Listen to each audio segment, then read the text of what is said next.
Welcome to another episode of That Arrow Show, brought to you by Slander Entertainment. Alright, today's episode of Arrow, Unchained. We gotta get into it today. We had a lot of returns. Roy came back, Katana came back, Nisa came back. We got Ghost of Shadow coming back. Let's get into it. Let's highlight the new black chick that they put in the replacement. That was murking up all these ninjas and shit with the swords and shit like that. They saw her in The Walking Dead, showed up. She's like, I need a job because The Walking Dead ain't paying me that butter like I need to be paid. It's like they, hashtag black people are not monolithic. it's like they realized that some of us was pissed about that Amanda Waller thing, so they bought her in there. They bought what's his name? Curtis. They bought Curtis up in there. They even bought the snooty black dude up in there. So I like to call this episode "Bring on the Negro." I'll put it on. Okay, let's go ahead and get started with the good and and work our way down.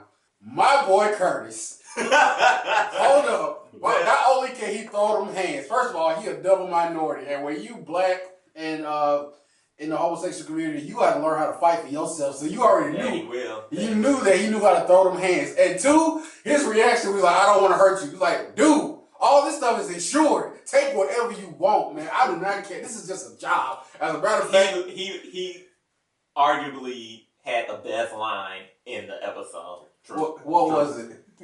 I don't want to hurt you. I don't want you to hurt me either. Beautiful. So one good thing I want to get into that was good before we get into the bad. I thought this was funny when towards the end of the episode when Thea was like in her room and Malcolm and Oliver like shook hands and made peace or whatever. Did anyone think it was funny when Laura walked out and said Thea took a turn for the worse? Because for me, I thought it was like, you did it. Exactly. What did you do? Like you were in there, you fucked around with some shit and she started. Exactly. We can't leave you alone with someone sick for 5 minutes. And we're gonna go to shit with Laura. Because she asked for aspirin and you giving her rat poison. Let's get into the bad. Okay. The biggest thing that was a flaw for me was the flashback scenes. And in particular, the fact that, okay, this episode is over and I am still confused what happened in those flashback scenes. So Shadow's ghost or sister or hallucination because he was getting electrocuted, what happened? I got a couple of bad parts about this episode. One, I don't know how I feel about, Curtis playing the magical Negro part. But basically, all right, have you ever seen The Legend of Bagger Vance or movies like that? Hashtag bring on the Negro. Exactly. Like his only role in this episode was, encourage her that she can actually do what she needs to do. Another part that kind of miffed me a little bit was, how do you not recognize this Roy off the bat? You trained him. That's true. Did he? I mean, you used train very strongly there, sir. Can we be honest here? And this was the biggest bad of all. It was a filler episode. It was. And apparently this filler episode is deviating from the Damien Dark thing because I guess they just decided, and we're tired of using him right now, so let's do this. Yeah, they did. They did set up that Damien Dark's wife was competing with Oliver and then he set up his meeting and it was like, I'm not gonna go. Well, why even introduce why even introduce Katana? What's the point? Because they're going to kill her in a I understand that, but she literally served, hey, it's Katana. Hey, you. It seemed like people arrived and didn't do anything. Yeah. Mm-hmm. It was just random scenes that were shot and they just put them in an episode and said, ooh, neat, this makes up a 40-minute thingy. So, another bad, okay. Can someone explain to me again why Roy and Thea can't be with each other outside of the fact that she's still with Hemsworth? Can somebody explain why they wear the same size clothes? Can somebody explain why they brought the parkour camera back? Can someone explain why we had to mention that the Flash is a thing again? Because they both wear red. Can somebody explain why Laurel is still there?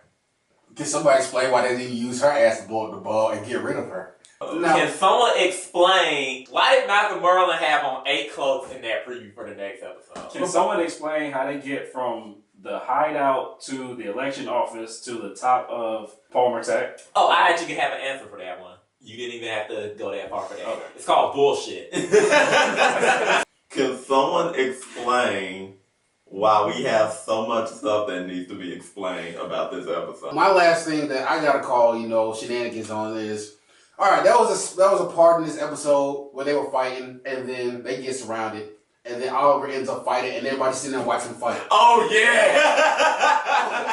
Nobody's gonna help him. No one has Oliver's back. I'm just saying. The fight choreography was definitely lacking this episode. Yeah, it fucking sucks. I saw too much of the stunt doubles, and I think you guys are starting to see it now. You're starting to see when Stephen Amell is there, and when his stunt double was there. It's getting glaring. And I think the stunt doubles are really lazy because that scene you talking about where he was fighting all those dudes, like Oliver did like this lazy turn. Like that whole scene looked lazy. It was meant to like. It's like he was just finessing people over. Yeah, he wasn't like knocking them down. Boom. and they just standing there touching themselves. Like, one guy literally tripping over his own damn feet. I was like, "You get your ass I up! saw that dude. Get your ass up!" Oh, but the thing that pissed me off the most about this entire episode, there was a scene.